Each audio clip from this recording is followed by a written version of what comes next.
গতকাল আমি নাম নিতে কেমন যেন লাগে, কারণ মহিলার নাম নিলে আমার শরীরের ভেতরে একটা আলাদা, নাম নিলাম। উনি আর ওনার স্বামী দুইজনেই এখন বাংলাদেশ জামাত ইসলামের বিরুদ্ধে উঠে পড়ে লেগেছে। মানে কালকে বক্তব্য দিচ্ছিল চাঁপাইনবাবগঞ্জে, আমার নাম ধরে জানিয়েছে যে আমির হামজা জামাত ইসলামের এই হুজুর বাংলাদেশে কোন দলের পক্ষে ভোট চায়।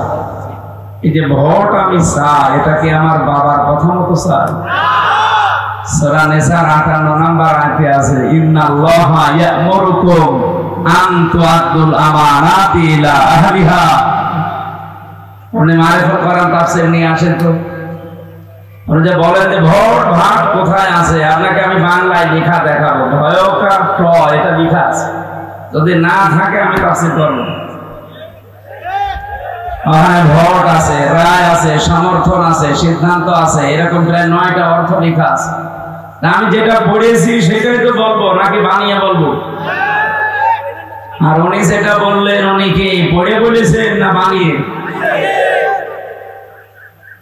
সুতরাং যেটা জানেন না, ওয়ালা তাকুফু মা লাইসা লাকা বিহি ইলমুন, আল্লাহ বলেন যেটা জানো না মুখ খুলবা না। আর এদের দেখি যেটা জানে না ওরা বেশি করে বলে। আপনাদের আমি ওপেন বলছি, ভোট এটা একটা ইবাদত, এটা একটা আমানত। যেহেতু আমানাতি, এটা বহু বছর আল্লাহ সবাইকে নির্দেশ দিয়েছেন, শুধু আমি একা আমার কাজ হবে কেন? সারা বাংলাদেশে যত মানুষ আমরা আছি, ইন্নাল্লাহা অবশ্যই আল্লাহ ইয়া'মুরুকুম, তিনি তোমাদেরকে নির্দেশ দিচ্ছেন, তোমাকে না। কোন বহু বছর এটা। সুতরাং এই পৃথিবীতে যত মানুষ আমরা আছি সবার জন্য নির্দেশ, শুধু মুসলমানদের জন্য না। আন তুআদ্দুল আমানাতি ইলা আহলিহা, তোমাদের যাবতীয় আমানত তার প্রাপকের কাছে পৌঁছিয়ে দাও। এই এলাকায় যারা নির্বাচন করবে, যার দ্বারা আল্লাহর কাজ হবে, ইসলামের কাজ হবে, মানবতার উপকার বেশি হবে, ভোটটা আপনাকে তাকে দেওয়া লাগবে, সে যদি আপনার আত্মীয় নাও হয়। এটা যদি কেউ রাজনীতি মনে করেন, হ্যাঁ এটাই রাজনীতি। কারণ আল্লাহ এইভাবে মানুষকে ডাকতে জানিয়েছেন আহ্বানে, কুল হাদিহি সাবিলি আদউ ইলাল্লাহ আলা বাসীরাতিন আনা ওয়া মান ইত্তাবা'আনি। সূরা ইউসুফের ভেতরে ১০৮ নম্বর আয়াতে পাবেন। আল্লাহ তাআলা বলেন, নবী আপনি বলেন যে এইটাই আমার পথ, আমি যে আপনাদেরকে ইসলামের পক্ষে ভোট দিতে বলি, এইটাই আমার পথ। আপনি আমাকে কবরের আলোচনা দেন, আমি কবরেও ভোট নিয়ে যাব। আপনি আমার মৃত্যুর আলোচনা দেন, মরণের মরণেও আমি ভোট নিয়ে যাব। কারণ এটা আজ আমাদের দেশে বলা হয় না, এগুলো না বলতে বলতে আমাদের চরিত্র পুরো পাল্টিয়ে গেছে। আজ পৃথিবীর মানচিত্র থেকে একটা দেশ অলরেডি হালাক হয়ে গেল, ফিলিস্তিন, গাজা। আমরা যদি আজ ২৫৭টা দেশের ভেতরে প্রায় ৫৭টা মুসলিম দেশ আছে, আর সবচাইতে বেশি মানুষ বাস করে খ্রিস্টান ধর্মে, এরপরে আমাদের অবস্থান ২১০ কোটি। আমরা এই ৫৭টা মুসলিম দেশের প্রধান যারা আছে, তারা যদি সব এক হয়ে, এরা ঐক্যবদ্ধ হয়ে আজ যদি একটা বিবৃতি দিতে পারত, শক্ত অবস্থান নিত, আমরা শুধু দোয়া করার ধান্দায় আছে যে আল্লাহ মাফ করে দাও, আল্লাহ বাঁচাও। ওরা বোমা ফেলে, ওরা গুলি চালায়, ওরা রকেট মারে, ওরা ড্রোন দিয়ে দেখে যে একটাও যদি হেঁটে যায় সেখানে ওরা বোমা ফেলে। আর এই জায়গায় যদি আপনি মিছিল, মিটিং, মানববন্ধন অথবা জনসমাবেশ করে বলেন আল্লাহ ওদেরকে ধ্বংস করে দাও, কাজ হবে? যেটার তুলনায় যেটা লাগে ওইটা ব্যবহার করা লাগে। আজ আমরা এটা ভুলে গেছি। আজ বাংলাদেশে ৩০০ জন এমপি হবে সামনে, ১৫১ জন মানুষ যদি জনাব অধ্যক্ষ মোহাম্মদ ইজ্জতুল্লাহ ওনার মতো মানুষ কোরআন বুকে নিয়ে মাত্র ১৫১ জন যেতে পারে, সংসদ অধিবেশন যেই দিন বসবে ওই দিন ওনাদের মতো মানুষ যদি বলে মাননীয় স্পিকার আমরা নামাজের বিল চাই, কি উনি যদি বলে হাত তোলেন, এরকম মানুষ যদি 151 জন হাত তুলে ফেলে নামাজের বিল পাস হয়ে যাবে। পরের দিন 18 কোটি মানুষ নামাজ পড়তে বাধ্য। এজন্য নামাজের ওয়াজ আমি করিও না বেশি। নামাজের ওয়াজ করা লাগবে কেন? নামাজের ওয়াজ করার বিষয় এটা, নামাজ কায়েম করার বিষয়, আর কায়েম করার দায়িত্ব রাষ্ট্রের। আল্লাযীনা ইম্মাক্কান্নাহুম ফিল আরদি আকামুস সালাহ। আমি রাষ্ট্রীয় ক্ষমতা যদি এরকম মানুষকে দেই, তারা সর্বপ্রথম নামাজের বিল আনবে। এটা দায়িত্ব যেহেতু ওনাদের হাতে দেওয়া লাগবে না। 54 বছর আমরা ভুল করেছি, সামনে আমরা যেন আর ভুল না করি। আর এখন ছাড়া যে আমাদের ভেতরে ক্ষমতার লোভ, আরে ভাই আমাদের ভেতরে যে ক্ষমতার লোভ হয়, তা আপনার ভেতরে কি? বলেন আপনার ভেতরে কি? আজকে একটা হাদিস পড়ছিলাম আসার সময়, হযরত আবু যর রাদিয়াল্লাহু তাআলা আনহু নবীজিকে জিজ্ঞাসা করলেন, বলতো সিদনি ইয়া রাসূলুল্লাহ, প্রায় 7টা বিষয় এখানে আছে, হে নবী আপনি আমাকে একটু বেশি বেশি উপদেশ দেন। নবীজি বললেন, লিয়াহজুজকা মা তাআলামু মিন নাফসিকা ইলা আখিরিল হাদিস। অনেক বড় হাদিস এটা। ডাক দিয়ে বললেন, যখন কারো বিপক্ষে কথা বলতে তোমার মনে চাবে, কারো বিপক্ষে বানিয়ে বানিয়ে কোনো কথা বলে তাকে ছোট করা, কালার করা জাতির সামনে, এরকম কিছু মনে তোমার আসবে, তখন সঙ্গে সঙ্গে তোমার যেন মনে হয় যে এই দোষে তো আমি নিজেও দোষী। আর যারা আমাদেরকে ধর্ম ব্যবসায়ী বলে, যারা বলেন যে আমরা দুনিয়াদার হয়ে গেছি, আমাদের চেয়ারের লোভ, আপনার কিসের লোভ আপনি সেটা দেখেন না? এজন্য আমরা চাই এই গাছার মতো বিশ্বের যত জায়গায় মুসলমান নিধনের চেষ্টা চালানো হচ্ছে সব বন্ধ হবে যদি মানুষগুলো, এই যে আজকে সভাপতি যিনি প্রধান অতিথি, সমস্যা ঠিক করে দেন, যারা দায়িত্বে আছেন ঠিক করেন।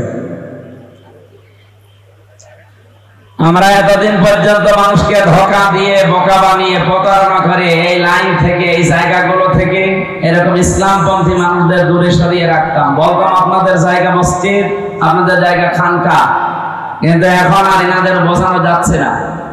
এই মানুষগুলো এখন বুঝে ফেলেছে যে ইসলামকে যদি জায়গা মতো নিয়ে যাওয়া লাগে, তাহলে অবশ্যই এইরকম ধর্মের মানুষ আসা লাগবে। কারণ মানুষ তো আমরা দেখলামই, এই 54 বছরে কিছুই যখন করতে পারেননি, অন্তত একবার হলো সুযোগ দেন। সবাই তো চাচ্ছে, সবাই বলছে, সারা দেশে আমি তো চাই এই কথাই সবার মুখে মুখে, যে সবাইকে দেখলাম, এবার একটু দেখতে চাই ইসলামকে। মুখের কথা মানুষ যেটা বলছে অবশ্যই তাদের মনে এটা আছে। আল্লাহ যেন মনের আর মুখের কথা কবুল করেন, বলেন আমিন। মুনাফিক যদি কেউ হয়, তার মুখের কথা আর মনের কথা এক হয় না, কারণ ওর মনের ভেতরে যেটা আছে ওটা মুখে নেই, আর মুখে যেটা আছে ওটা মনে নেই। মানুষ কিন্তু এই সারা বছর আমরা এটাই শুনতাম, বিশেষ করে 15.5 বছর, যে হাসিনা যেটা মুখ দিয়ে বলে ওটা তার মনে নেই, আর ওর মনে যেটা আছে ওটা বলে। আমাদের কি অবস্থা এরকম হবে? বলেন বলেন।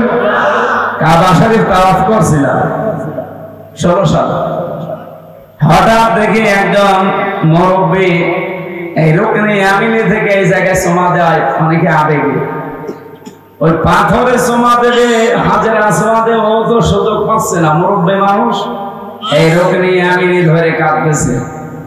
আমি ওই জায়গায় কেন যেন দাঁড়িয়েছি, মনের আবেগে কাছে, আল্লাহ আমি মরণ চাই। আমি মনে করলাম ওই পাথরের কাছে যেতে পারছে না, এই জন্য মানে কান্নাকাটি করছে।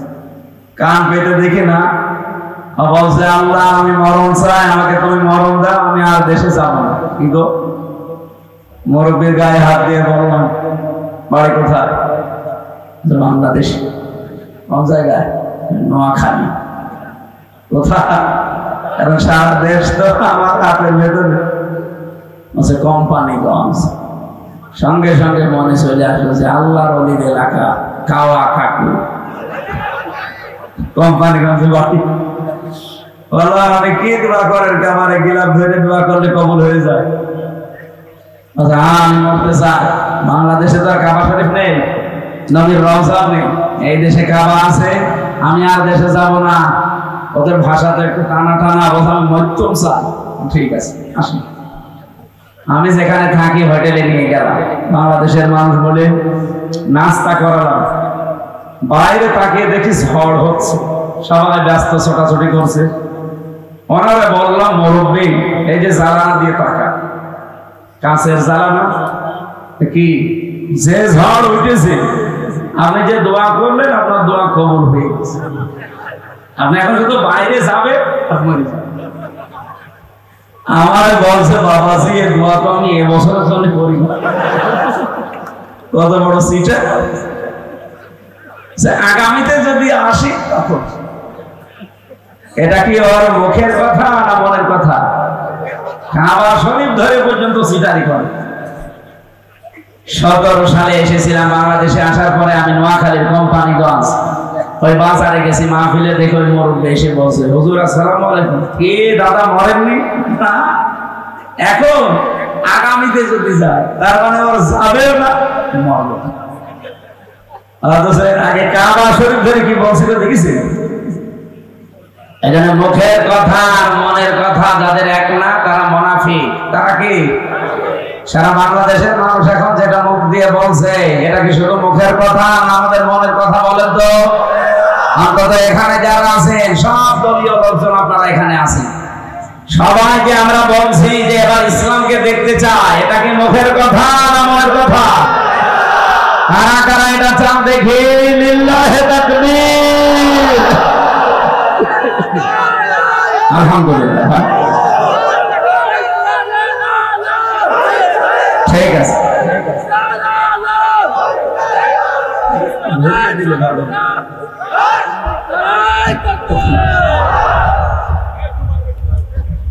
একটা হাদিস বলে আরম্ভ করি আলোচনা, নাকি নাকি শুনবেন না? তিরমিজি শরীফের হাদিস। কথা বলা যাবে ভাই, আপনার না শুনলে চলে যাবে, আমার ডিস্টার্ব হচ্ছে। কথা বলুন, একেবারে ডিস্টার্ব হচ্ছে। একটু তালি হালকা ঘোরান, হালকা।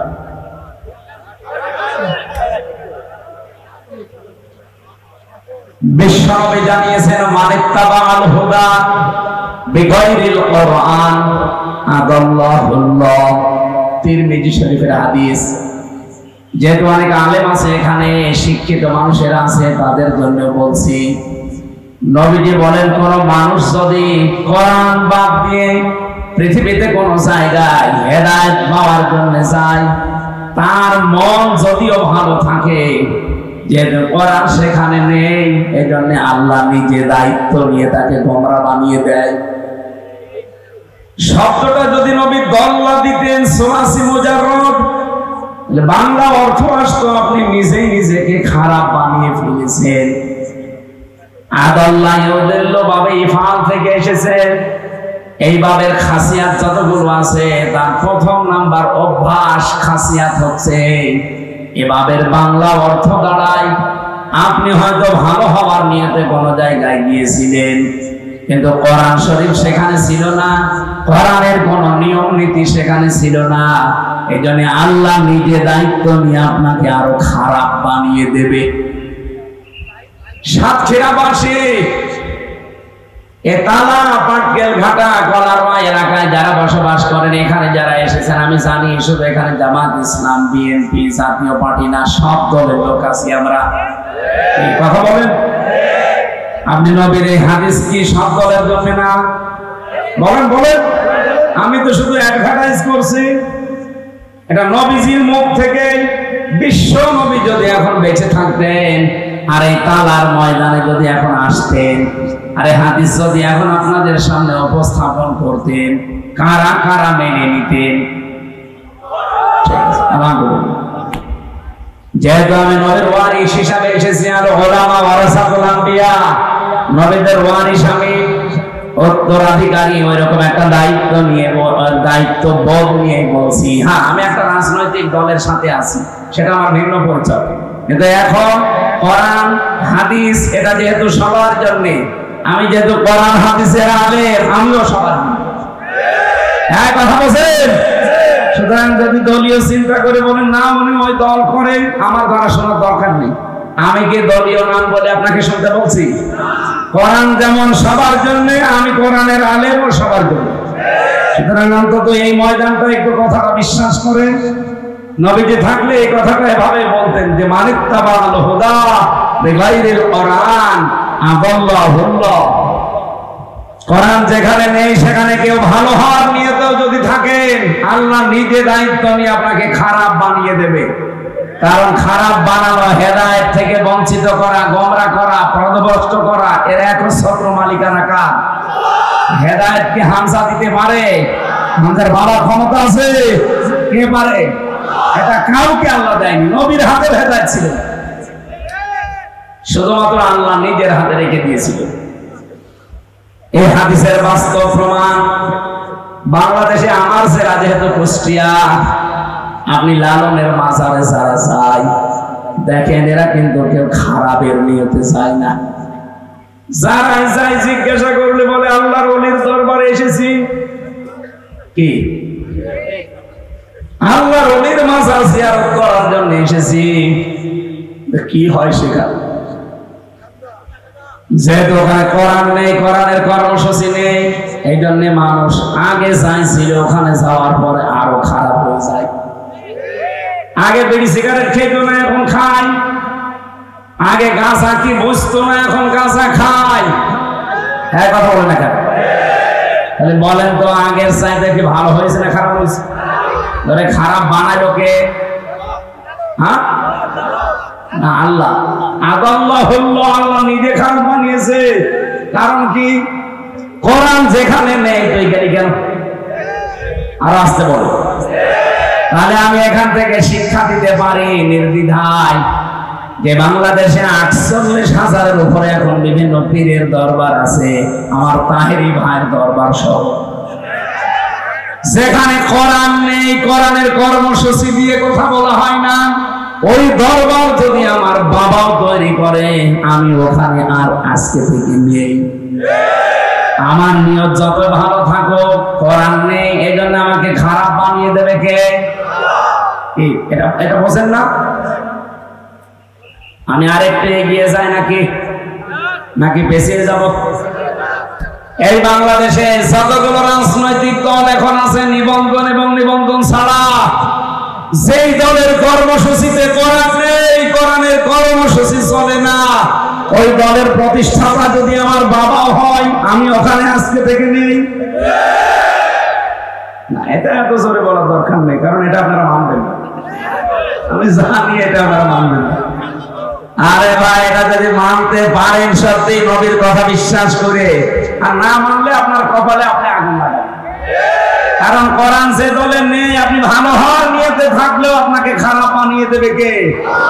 সুতরাং আজকে সিদ্ধান্ত পাল্টাতে হবে এক্ষুনি, যে সেই দলে আমি আছি, এই দলের কর্মসূচিতে কোরআন চলে না, কোরআনের নিয়ম নীতি নেই, ওই দল আমার বাবা বানিয়েছে, তাতে কি আমি ওই দলে এখন আর নেই। যারা যারা পারবেন মানতে, শুধু তারা হাত তুলবেন। লিল্লাহি তাকবীর। দেখেন তো হাত তোলেনি কে? ও যে করেন।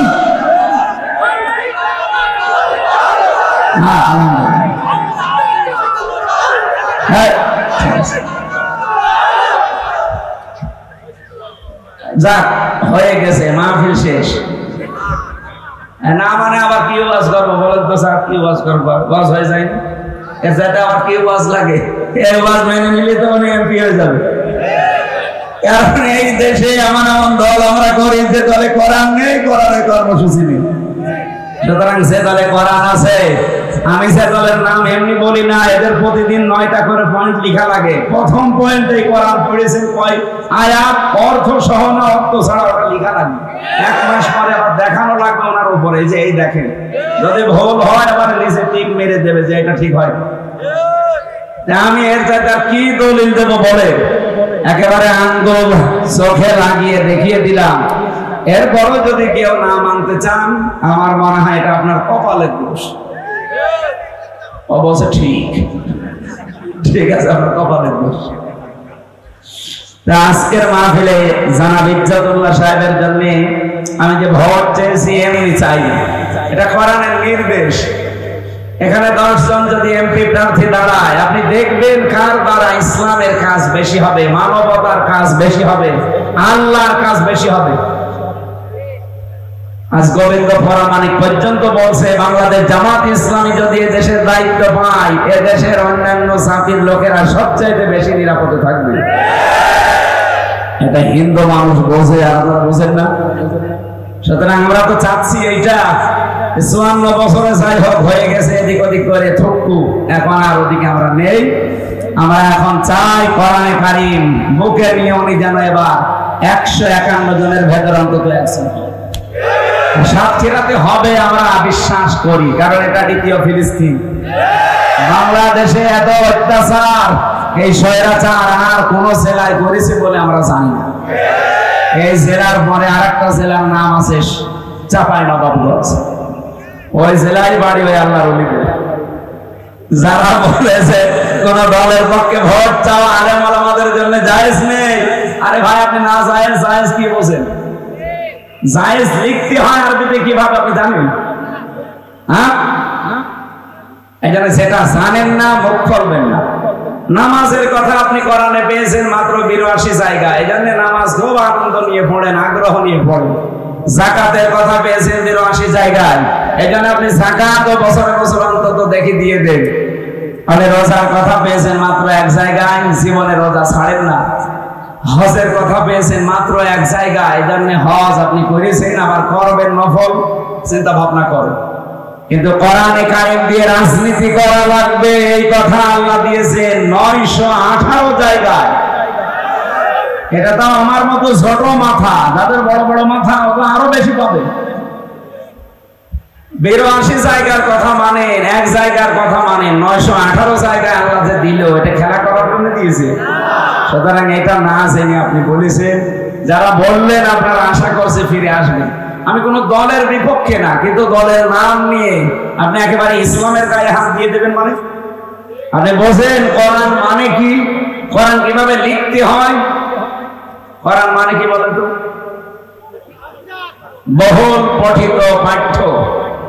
যারা বলে কোরআনের সাথে রাজনীতির কোন সম্পর্ক নেই, ওরা যদি এই শব্দ বলতে পারে আমি মিষ্টি খাওয়াবো।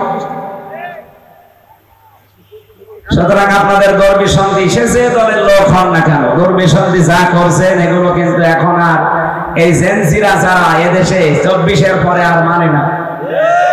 কথা বলেন না কেন? কারণ এই জামানার মানুষগুলো এখন, বিশেষ করে এই যুবকরা 18 থেকে 35 তাদের বছর বয়স, এরা এখন শুধু দেখায় বিশ্বাসী না, এরা শোনায় বিশ্বাসী, দেখায় বিশ্বাসী।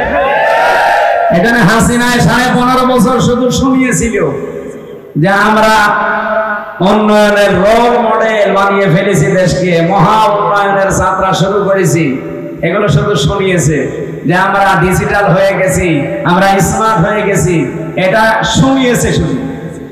কিন্তু এই মানুষগুলো যখন দেখার জন্য একটু দেখছে না এত কথার সাথে কাজের কোনো মিল নেই, তখন কিন্তু তারা ঘুরে দাঁড়িয়েছে যে এই বৈষম্য আমরা আর চলতে দেব না, যাদের কথার সাথে কাজের মিল নেই।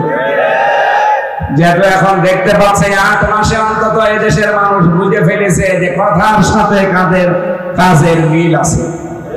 এই কথা বলে না কেন? যাদেরকে এতদিন পর্যন্ত মিথ্যা তহমত দিয়ে জাতির কাছে কালার করে রেখেছিলেন, আর জাতি পুরাটা ক্লিয়ার। আপনাদের এই সমস্ত এই বানানো কথা, বানানো নিয়ম নীতি, ভাঙ্গা ঢোল এখন আর কেউ শুনতে চায় না।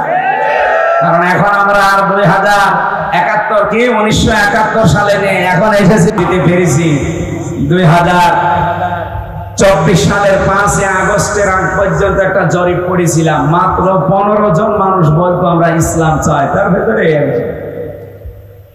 100 জনের মাত্র 15 জন।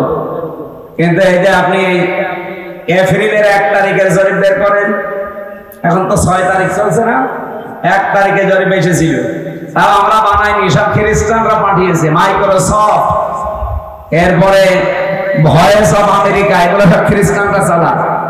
এরা আজ রিপোর্ট দিচ্ছে বাংলাদেশের 64 জেলা দেখে দেখে যে এই দেশে এখন 100 জনের 66 জন মানুষ চাচ্ছে দেশে কোরআনের বিধান কায়েম। 8 মাসে যদি 15 থেকে 66% চলে যায়, আর কিছুদিন যেতে দেন, আল্লাহর কসম করে বলছে 100 জনের 100 জন মানুষই তখন বলবে আমরা এই দেশে ইসলাম চাই। কিন্তু কিছু মানুষ তো বুঝে ফেলেছে, এই জন্য ওদের মাথা খারাপ হয়ে গেছে। মানুষগুলো বলছে কিচ্ছু চায় না, নির্বাচন চায়। কিছু চান না মানে সংস্কার আগে দেওয়া লাগবে না, নির্বাচন চাচ্ছেন। কারণ ওই সাতক্ষীরার ডিসি এখন কুষ্টিয়ায়, কুষ্টিয়ার ডিসি এখন কুড়িগ্রামে, জিনিস তো একই। কথা বলে না কেন? এই যে শরীফ শরীফার গল্পের মতো হয়ে গেছে। সকালে বলছে আমি তো শরীফ, বিকালে এসে বলছে আমাকে শরীফা শরীফা লাগছে। শরীফা লাগলেই হবে? শরীফা লাগার পরে তো আপনি উল্টিয়ে ফেলবেন। একদিন, 2 দিন, 5 দিন এভাবে বলতে বলতে শেষে বলবেন আমি যেহেতু শরীফা, আমি এখন মহিলা হোস্টেলে সিট চাই। কথা বলবেন? মহিলা হোস্টেলে আপনার মেয়ে আছে, আপনার বোন আছে, আপনার ফুফু আছে। সেখানে যদি শরীফ থেকে শরীফার নাম নিয়ে ওখানে থাকে, আপনার বোন, আপনার মেয়ে, আপনার ফুফু ঠিক থাকবে? কয়েকদিন পরে যার সন্তান পেটে নিয়ে ঘুরবে না? কথা বলেন না কেন? সুতরাং যতই শরীফা শরীফ দাবি করুক, জিনিস কি ও শরীফা দাবি করলেই হবে? মাল তো সে শরীফই আছে। বাংলাদেশের 64 জেলায় 1628 জন মানুষ দায়িত্বে ছিল। এরা জিনিস তো সব একই আছে, খালি কুড়িগ্রাম থেকে কুষ্টিয়া, কুষ্টিয়া থেকে কুমিল্লা, এই পাল্টিয়েছে। আমরা চাই সংস্কার, এমনি না, চাই এই জালেম এবং জালেমদের দোষর যারা সবগুলোকে চেয়ার থেকে বিদায় করেন। এই 15.5 বছরে যারা বৈষম্যের শিকার ছিল তাদেরকে বসান। নির্বাচন আমরাও চাই, কালকে নির্বাচন দিয়ে দেন, কোনো অসুবিধা নেই, সংস্কার লাগবে আগে। এটা না করে আপনি আবার নির্বাচন দিয়ে দেবেন, ওই দিনের ভোট আবার রাতে হয়ে যাবে। এক লোক বিবাহ করার পরে বাসার রাতে স্ত্রীকে ডাক দিয়ে বলছে তুমি কি করবা আমি জানি না, আমার কিন্তু বেবি চাই। বলছে স্বামী আপনি আমার সময় দেবেন না। শাশুড়ি এসে বলছে বৌমা আমার কিন্তু নাতি চাই। বলছে মা আপনি আমার সময় দেবেন না। দাদি শাশুড়ি এসে বলছে তুমি কি করবা জানি না নাতি বউ, আমাদের কিন্তু পতি চাই। বলছে দাদি সময় দিন। দেবর আর ননদ এসে বলছে ভাবি কি করবা জানি না, আমাদের কিন্তু ভাতি চাচা, ভাই ছেলে হোক অথবা মেয়ে। ও আবার ঘন্টা ফেলে দিয়ে বলছে স্বামীকে যে তোমার কি সব পাগলের বংশ? বিবাহ করে কেবল আসলাম, এখনো কিছুই হয়নি, আর 10 মাস 10 দিন যাবে, তারপরে কেউ নাতি পাবেন, কেউ পতি পাবেন, কেউ ভাতিজা পাবেন, কেউ বেবি পাবেন। এখনো কিছুই করলেন না, 10 মাস 10 দিন গেল না, আমি কে কোনো ডাউনলোড করে নিয়ে আসবো?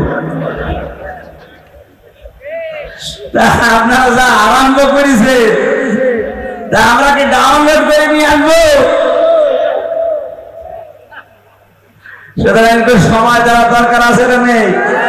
একটা সন্তান আসতে যদি 10 মাস 10 দিন সময় লাগে, এদের হয়েছে মাত্র 8 মাস, আর একটু সময় দেন।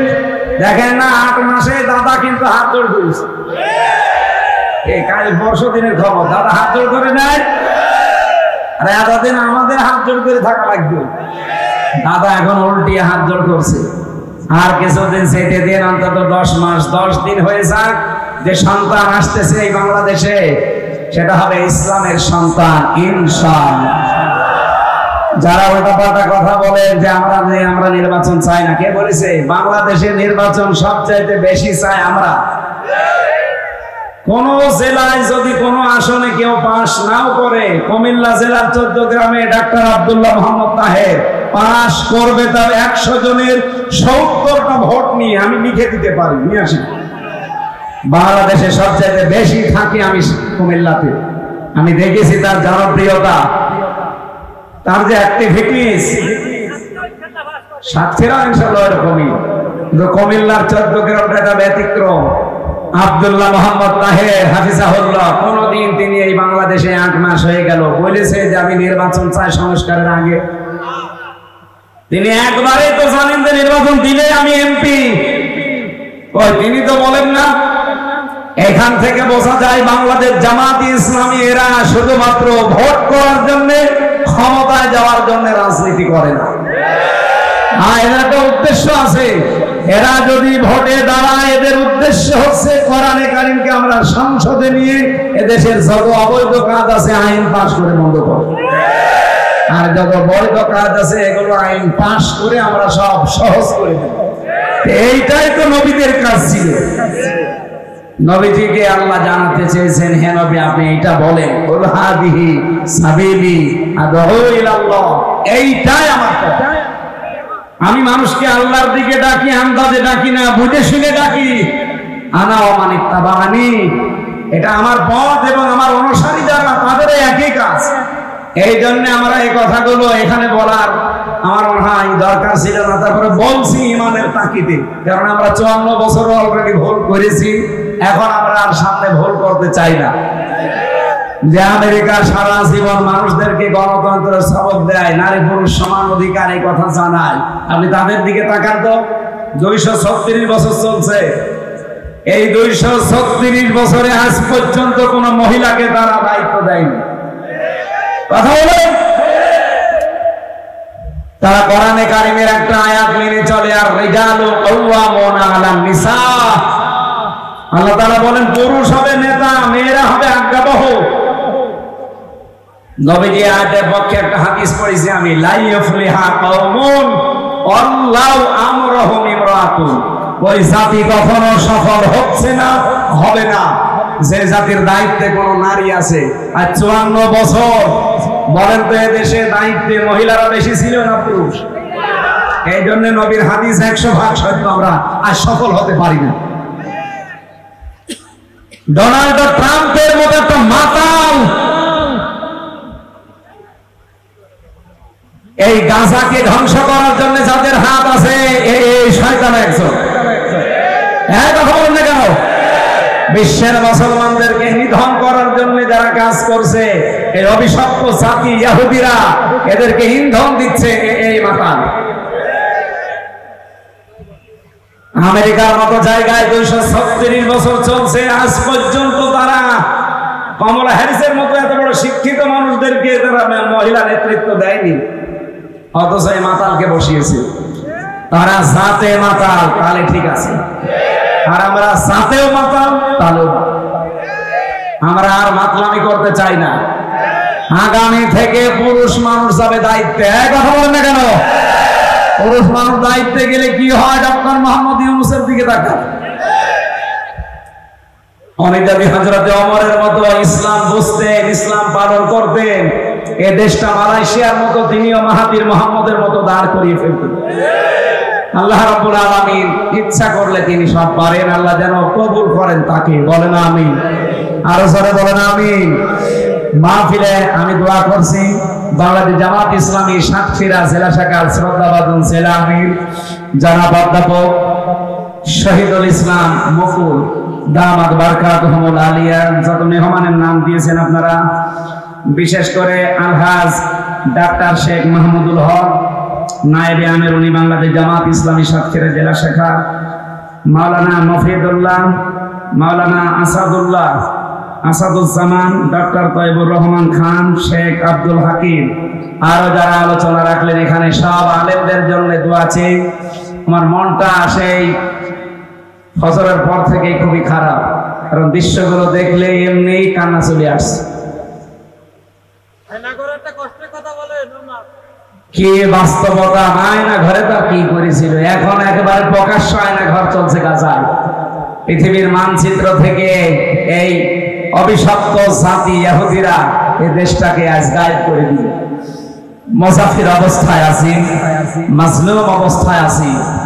আল্লাহ রাব্বুল আলামিন এই হাজার হাজার বান্দা বান্দীদেরকে নিয়ে মুসাফিরের দোয়া তুমি ফেরত দিও না। গাজাকে যেভাবে ওরা ধ্বংস করে আনন্দ উল্লাসে মেতে আছে, আমরা যেন চর্মচোখে দেখতে পারি এই পৃথিবীতে অভিশপ্ত এই জাতি তুমি গায়েব করে দিয়েছো, বলেন আমিন। সূরা নিসার এই 75-74 নম্বর আয়াতে আল্লাহ রাব্বুল আলামিন আফসোস করছে। রাব্বুল আলামিন বলেন, মা লাকুম লা তুকাতিলুনা ফি সাবিলিল্লাহ, কি হয়েছে তোমাদের? কেন তোমরা আল্লাহর রাস্তায় সংগ্রাম করো না, লড়াই করো না? আল মুস্তাদাফিনা মিনার রিজালি ওয়ান নিসাই ওয়াল বিলদান, কত দুর্বল অসহায় নারী পুরুষ আবাল বৃদ্ধ বনিতা, ইয়াকুলুনা রব্বানা আখরিজনা মিন হাদিহিল ক্বরিয়াতি যালিমি আহলুহা। এই আয়াতটা বাস্তব প্রমাণ দেখছি। গাজার এই ছোট ছোট বাচ্চা পর্যন্ত আকাশের দিকে হাত তুলে আল্লাহকে যেন ডাক দিচ্ছে, রব্বুল আলামিন, হে আমাদের প্রতিপালক, হে আমাদের রব, আমাদের জন্য আপনি পাঠান। আজআল লানা মিন লাদুনকা ওয়ালিয়া, একজন সাহায্যকারী পাঠান। আজআল লানা মিন লাদুনকা নাসীরা, একজন অভিভাবক অথবা সাহায্যকারী আমাদের জন্য আপনি পাঠান। অথবা আপনি এক কাজ করেন, এই জালেমদের এলাকা থেকে আপনি আমাদেরকে বের করে নিয়ে যান। বিশ্বের মুসলমানদের কাছে আমি আহ্বান জানাচ্ছি, কি জবাব দেবেন আপনি বলেন তো? আজকে যে কত মানুষ দুনিয়া থেকে বিদায় নিল, একজনের দেখলাম মাথা উড়ে গেছে। সন্তানের বয়স খুব বেশি হলো, 6 থেকে 7 মাস বয়স হবে। হাসপাতালের উপরে তারা বম্বিং করেছে, তার ভেতরে একটা শিশুর মাথা উড়ে গেছে। বাবা নিজে শিশুর বুকের উপরে হাত দিয়ে মাথা ছাড়া মস্তক ছাড়া সন্তানটাকে আকাশের দিকে তুলে ধরেছে।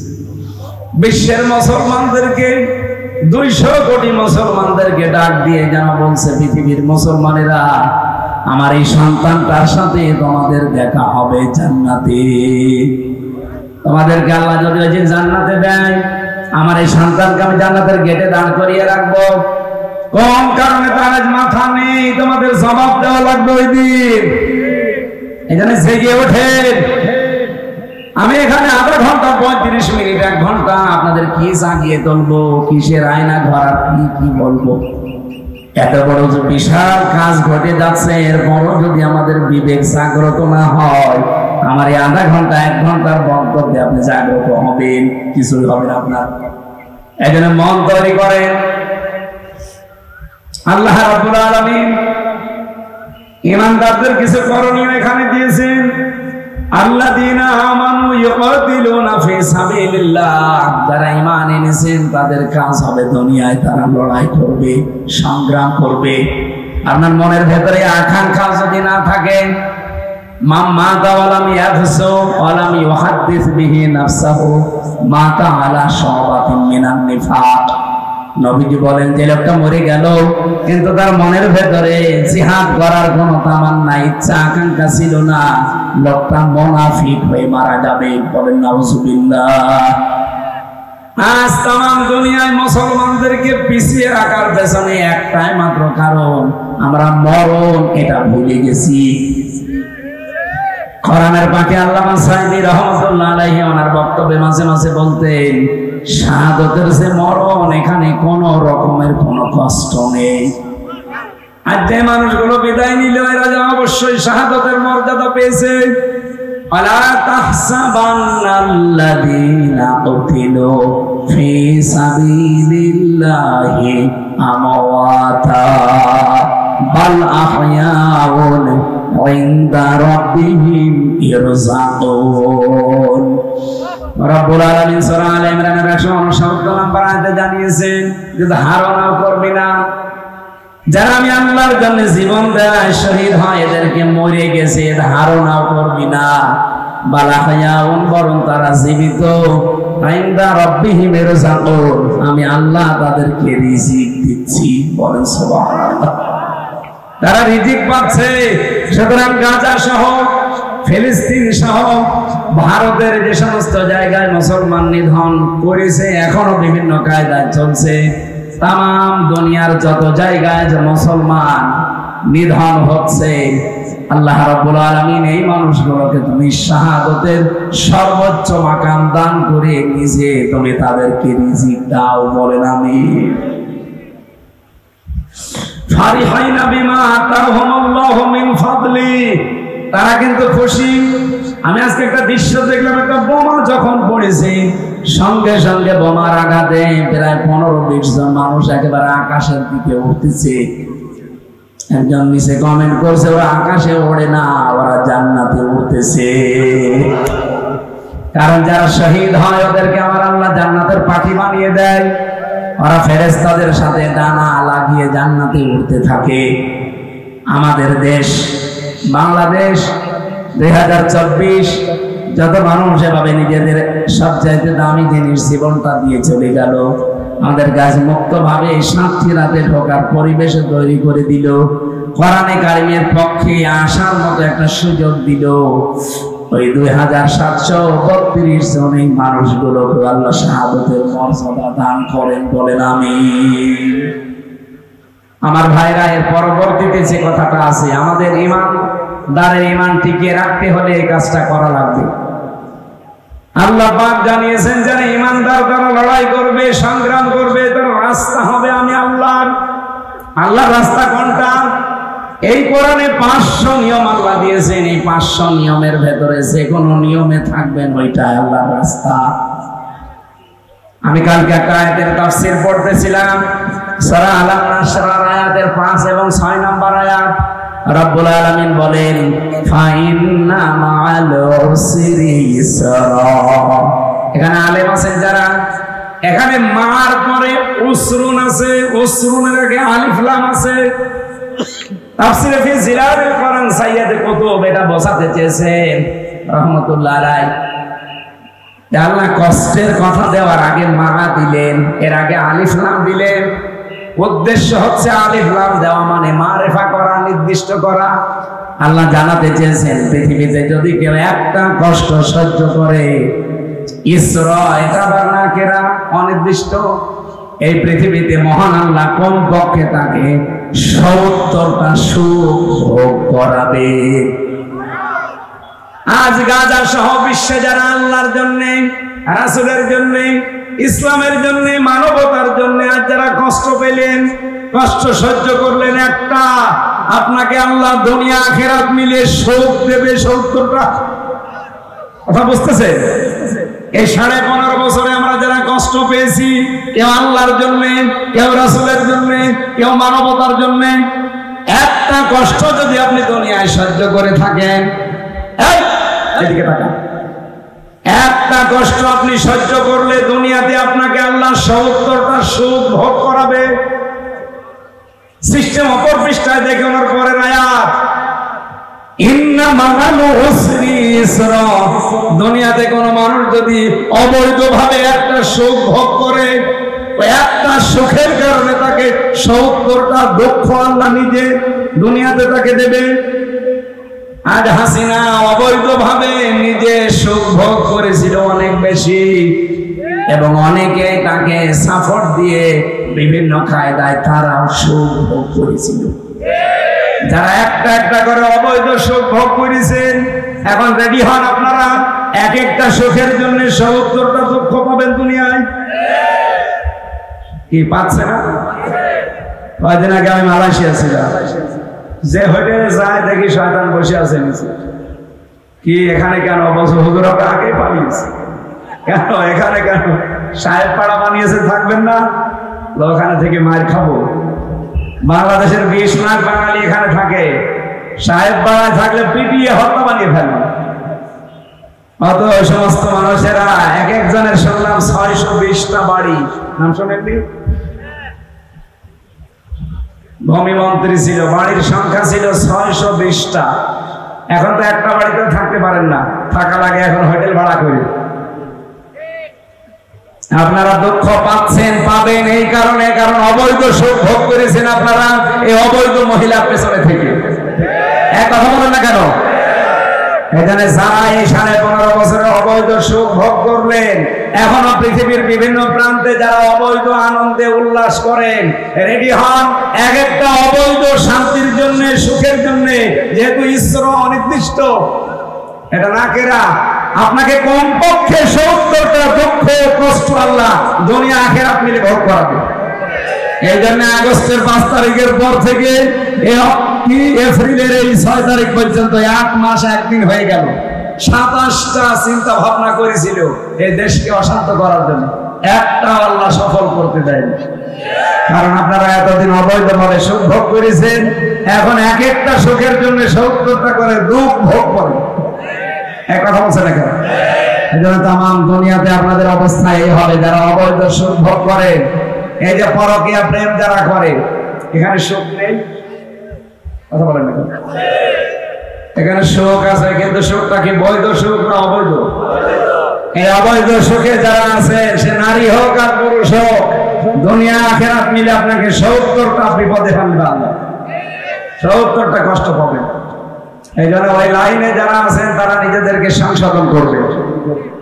হযরতে খাদিজাতুল কুবরা জীবনে 1 ওয়াক্ত নামাজ পড়েননি, একটা রোজা রাখেননি, একটা দিনও পর্দায় থাকেননি, একটা বার হজও করেননি, একটা দিন যাকাতও দেননি 1 টাকা। অথচ আল্লাহ পাক তাকে নিজে সালাম দিয়েছেন এবং দুনিয়াতে জান্নাতে ঘর বানিয়ে তাকে সুসংবাদ পাঠিয়েছেন। এখন বলেন নামাজ পড়লো না, রোজা করলো না, হজ করলো না, জান্নাতে সালাম দিল আল্লাহ? হ্যাঁ দিয়েছে। কেন? কারণ এই বিধানগুলো সব নাযিল হয়েছে খাদিজার ইন্তেকালের পরে। এই জন্য এগুলো করার সময় পাননি। কিন্তু ওনাকে আল্লাহ সালাম দেওয়া, জান্নাতে ঘর বানিয়ে সুসংবাদ পাঠানো একটাই মাত্র কারণ। ওনার পড়া জীবনে আমি পড়ে গেছি, একটাই মাত্র কারণ ছিল, জীবনে কোনদিন তিনি স্বামীর মনে দুঃখ দেননি। এখানে আমরা যারা স্বামী আছি, সে যত বড় বুজুর্গ স্বামী হোক, কেউ আল্লাহর দিকে তাকিয়ে একেবারে সত্য কথা বলবেন, জীবনে আপনার বর কাছ থেকে কোনোদিন একদিনের জন্য দুঃখ পাননি, এরকম স্বামী আছেন? হাত তোলেন তো।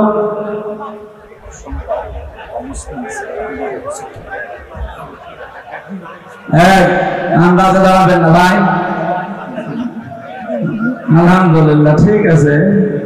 যদি সত্য কথা বলে থাকে তো ওর বউ জান্নাত, আর আমরা বাকি যারা আছি আমাদের বউ সব জাহান্নাম। কারণ আমরা রাজি না তাদের উপর, রাজি হয় মাঝে মাঝে, খুশি হয় বিভিন্ন কারণে। এক কথা বলেন না কেন? আর ও মানে 100 ভাগই খুশি, জীবনে কোনোদিন দুঃখ পায়নি।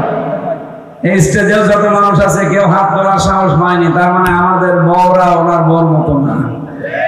মা বোনেরা যারা বসে আছে, কিসের নামাজ পড়েন, কিসের রোজা রাখেন? আপনি কি মনে করেন যে নামাজ পড়লে, রোজা রাখলে আর কালো বোরকা পড়লে আপনি জান্নাতে চলে যাবেন? স্বামীর খুশি লাগবে, সন্তুষ্টি লাগবে বৈধ কাজে। নবীজি বলেন, কোন স্ত্রী লোক যদি মারা যায় আর স্বামী যদি তার লাশ দেখে বলে যে স্ত্রী কিন্তু আমার মন মতো ছিল, আমি নিজে খুশি আছি, বিশ্ব নবী বলেন ওই মহিলাকে আল্লাহ জান্নাত দিবেন। এই জন্য মা বোন যারা এসেছেন, নামাজ রোজা মাস্ট বি, এটা তো করবেনই। পর্দায় রাখবেন নিজেদের 3.5 হাত বডিকে। আর স্বামী যাদের আছে, জায়েজ কথাগুলো মেনে যতটুকু পারেন সর্বোচ্চ তাদেরকে খুশি রাখার চেষ্টা করেন। এতক্ষণ আমার মনে হয় মহিলারা বলছিল যে হুজুর আমাদের কথা বলুক বলুক, এবার মনে হয় বদদোয়া করছে যে হুজুর মরুক। একটা হুজুর হইল না, আমি আপনাদের বাঁচাতে চাই। আমি চর্মচোখে দেখতে পাচ্ছি, নবী নিজে দেখে এসেছিলেন মেরাজে, যে 2 কারণে মেয়েদের জাহান্নামে জ্বলতে দেখলাম বেশি। একটা স্বামীর নাফরমানি করার কারণে, আর একটা গীবত করার কারণে। এক জায়গায় বসলে আপনারা বেশি গীবত করেন, এটা থেকে মুক্ত হবে। আর 2 নম্বরে স্বামী যাদের আছে, নাফরমানি করা বাদ দেবেন। আমি আশা করছি আপনার জন্য জান্নাতের 8টা দরজায় খোলা থাকবে ইনশাআল্লাহ। আল্লাযীনা কাফারু ইউকাতিলুনা ফি সাবিলিত তাগুত, যারা কাফের তারা লড়াই করে, সংগ্রাম করে তাগুতের রাস্তায়। সুতরাং এই পৃথিবীতে এটা ভাগ হয়ে গেছে এখন। আল্লাহর রাস্তায় যারা আমরা আছি ইমানদার, যারা তাগুতের রাস্তায় আজ মিছিল মিটিং করে, সংগ্রাম করে, দল করে, এরা হচ্ছে শয়তানের বন্ধু। বলেন বলেন, আল্লাহ বলেন তোমরা লড়াই করো আউলিয়া শয়তান, শয়তানের অনুচরদের বিরুদ্ধে। ইন্না কায়দা শয়তানি কানা দাঈফা, শয়তানের যত চক্রান্ত অবশ্যই সবগুলো দুর্বল না, একেবারে দুর্বল। আপনি ডোনাল্ড ট্রাম্পের বক্তব্য চলাকালীন এক সাংবাদিক শুধু বলেছিল আল্লাহু আকবার, ও ভয়তে দেখলাম নিচে পেছনে চলে যাচ্ছে। সুতরাং আজ মুসলিম বিশ্বকে জেগে ওঠার আহ্বান জানিয়ে অমুসলিম যারা আছেন আপনারা আমাদের শত্রু না, কিন্তু মানবতার শত্রু যারা তারা আমাদের শত্রু। বিশেষ করে ইহুদিরা, এই মুশরিকরা, এরা মানবতার শত্রু রূপান্তরিত হয়েছে। ভারতে আমাদের পূর্বপুরুষেরা যে সমস্ত ওয়াকফ স্টেট গুলো দিয়ে দিয়েছিল 600 বছর আগে, এখন উগ্রপন্থী হিন্দু যারা এই মুশরিক, এরা মানবতার শত্রু, এরা আইন পাশ করে এগুলো সব দখল করার ধান্দায় আছে। আজকে একটা হাদিস পড়ছিলাম, বিশ্বনবী জানিয়েছেন আন আবি যার রাদিয়াল্লাহু তাআলা আনহু قال انه سمع رسول الله صلى الله عليه وسلم يقول من ادعى ما ليس له فليس منا وَلْيَتَبَوَّأْ مَقْعَدَهُ مِنَ النَّارِ। মুসলিম শরীফের হাদিস। বিশ্বনবী জানিয়েছেন কোন ব্যক্তি যদি এমন কোন জিনিসের দাবি করে যে সে প্রকৃত জিনিসের মালিক সে না, তাহলে সে যেন তার নিজের স্থান জাহান্নাম এটা বানিয়ে নেয়। আজ নরেন্দ্র মোদী সহ, এই নেতানিয়াহু সহ, ট্রাম্প সহ বিশ্বের মোড়ল যারা দাবি করছে, আজ যেগুলোর মালিক আপনারা না, এগুলো জোর করে যারা নেওয়ার ধান্দায় আছেন, জোর করে নিয়ে নিচ্ছে। আপনি লিখে নিতে পারেন আপনি দুনিয়াও জাহান্নামে থাকবেন, আর চোখ বন্ধ হওয়ার পরে আপনার জন্য নার বা আগুন নির্ধারিত হয়ে আছে। আল্লাহ আমাদেরকে ঐক্যবদ্ধ হয়ে এই যে এখন অরাজকতা চলছে তামাম দুনিয়ায়, এটা মোকাবেলা করা তৌফিক দিন। আল্লাহুম্মা আমিন। লা ইলাহা ইল্লা আনতা সুবহানাক ইন্নী কুনতু মিনাজ জালিমিন। রব্বুল আলামিন হাত তুললে অন্তরের ভেতরে